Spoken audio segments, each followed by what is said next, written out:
Kembali lagi ke channel Studio NS Production dalam rancangan Eksplorasi Misteri Mistik. Assalamualaikum. Saya Nazri Saleh, hos anda. Hari ini, saya akan menceritakan tentang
Kesultanan Melaka merupakan sebuah empayar yang kuat yang muncul pada abad ke-15 dan memainkan peranan penting dalam membentuk sejarah Asia Tenggara.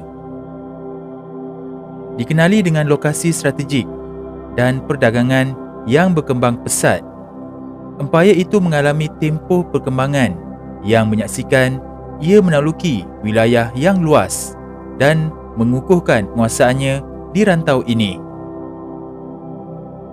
Video ini memberikan sedikit penjelasan tentang peperangan dan sejarah penaklukan yang menyumbang kepada perluasan kawasan oleh Kesultanan Melaka dengan meneliti latar belakang empayar, peperangan yang berlaku dan kesannya yang boleh kita perolehi sedikit pemahaman mendalam tentang kebangkitan empayar itu dan pengaruhnya yang berkekalan. Kesultanan Melaka diasaskan pada 1402 oleh para miswara, pewaris pemerintahan Kerajaan Singapura yang berundur ke Tanah Melayu pada tahun 1401 setelah Singapura dikalahkan oleh Siam dalam tahun 1396 dan Majapahit tahun 1398. Kedudukan empayar yang strategik di sepanjang Selat Melaka yang menghubungkan Lautan Hindi dan Lautan Cina Selatan menjadikannya hub perdagangan dan ekonomi. Kelebihan geografi ini ditambah pula dengan keupayaan tentera laut yang menguatkan empayar membolehkannya mengawal perdagangan rempah yang menguntungkan dan menjalin hubungan diplomatik dengan negara jiran. Penguasaan empayar juga didorong oleh keinginan untuk mendapatkan sumber penting dan mewujudkan monopoli ke atas laluan perdagangan strategik antara Timur Tengah, India, China dan Asia Tenggara. Empayar Melaka juga ingin mengukuhkan kedudukan mereka sebagai pusat perdagangan utama dan mengumpul kekayaan daripada cukai perdagangan yang dikenakan ke atas kapal-kapal yang melalui selat tersebut. Selain itu, ketidakstabilan politik dan ekonomi di rantau ini pada masa itu mewujudkan peluang kepada Kesultanan Melaka untuk mengukuhkan penguasaannya dan meluaskan wilayahnya.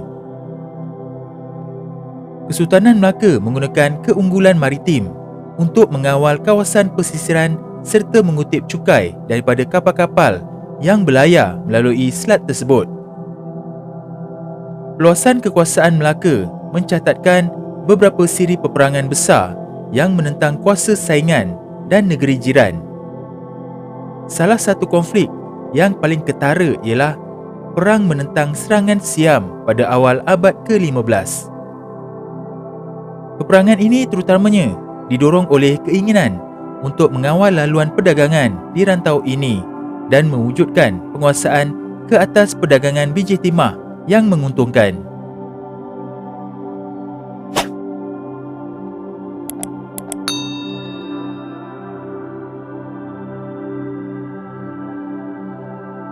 Kesultanan Melaka juga terlibat dalam peperangan menentang Empayar Majapahit dan Kerajaan Siam di Pahang, yang kedua-duanya cuba mencabar kuasa dan kawalannya ke atas wilayah tersebut. Dalam peperangan ini, Kesultanan Melaka menggunakan pelbagai strategi dan taktik, termasuk peperangan laut, diplomasi dan pakatan dengan kuasa serantau yang lain. Armada Laut Empayar yang kuat yang diketuai oleh Laksmana Hang Tuah memainkan peranan penting dalam memastikan kemenangan dan meluaskan wilayah empayar. Kesultanan Melaka dikenali dengan ketangkasannya dalam menggunakan senjata api dan meriam, yang pada masa itu merupakan teknologi perang yang canggih. Kekuatan tentera Melaka juga mencakupi pelbagai jenis askar, termasuk peninjau, penembak panah dan askar berpedang. Mereka juga menggunakan kuda untuk tujuan taktikal. Peperangan yang dilakukan oleh Kesultanan Melaka memberi kesan yang besar terhadap peluasan wilayah, ekonomi dan empayar sehingga berlaku perubahan budaya.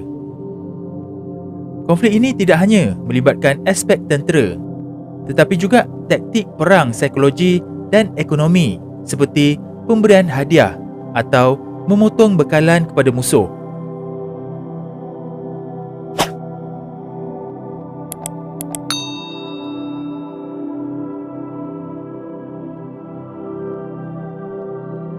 Hasil daripada peperangan ini, empayar dapat menaluki dan menjajah beberapa wilayah di semenanjung Tanah Melayu dan sebahagian Sumatera. Bukan semua wilayah dan kawasan ditakluki dengan ketenteraan, tetapi ada yang akur dan tunduk untuk menjadi sebahagian daripada wilayah jajahan Kerajaan Melaka. Peluasan ini membolehkan Kesultanan Melaka mengawal laluan perdagangan utama dan mewujudkan rangkaian perdagangan yang luas dari China ke Timur Tengah. Kemakmuran ekonomi empayar ini dipertingkatkan lagi dengan keupayaannya menarik perdagangan asing dan menjalinkan hubungan diplomatik dengan pelbagai kuasa serantau seperti China, Siam dan Majapahit untuk memelihara hubungan yang stabil dan memastikan perlindungan terhadap ancaman luar. Peperangan juga memudahkan pertukaran budaya kerana empayar Melaka menjadi pusat bagi pelbagai aktiviti budaya dan agama, termasuk Islam, Hindu dan Buddha. Selain itu, faktor-faktor politik dan sosial seperti perkahwinan berbilang kaum diraja dengan kuasa luar juga telah memberi daya dorongan kepada peluasan kuasa ini.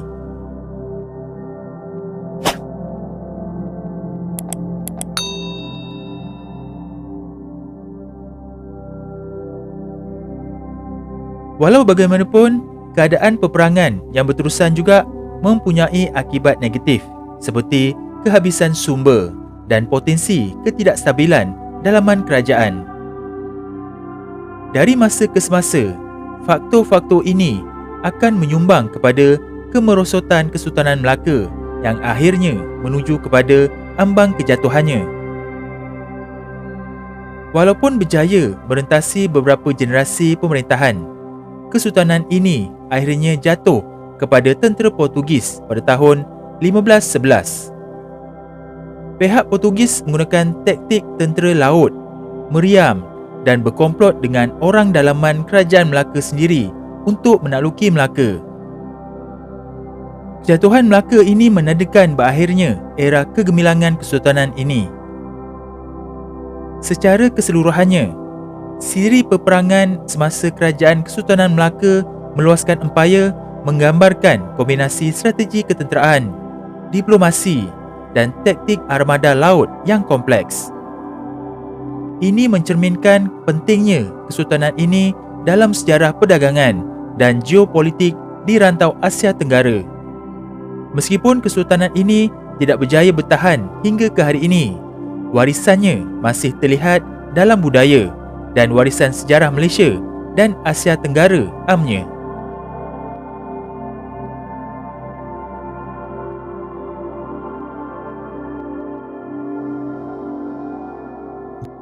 Jom sertai ahli channel Studio NS Production dalam rancangan eksplorasi misteri mistik ini dengan klik butang join di bawah video ini atau klik link pada bahagian description. Ada 4 pakej yang disediakan. Penerangan lebih lanjut akan diterangkan apabila anda klik butang join sekarang. Sokongan anda sangat membantu channel ini. Itu saja video untuk kali ini. Terima kasih kerana tonton dari awal sehingga ke akhir. Jumpa lagi pada video yang lain yang lebih menarik, insya-Allah. Assalamualaikum.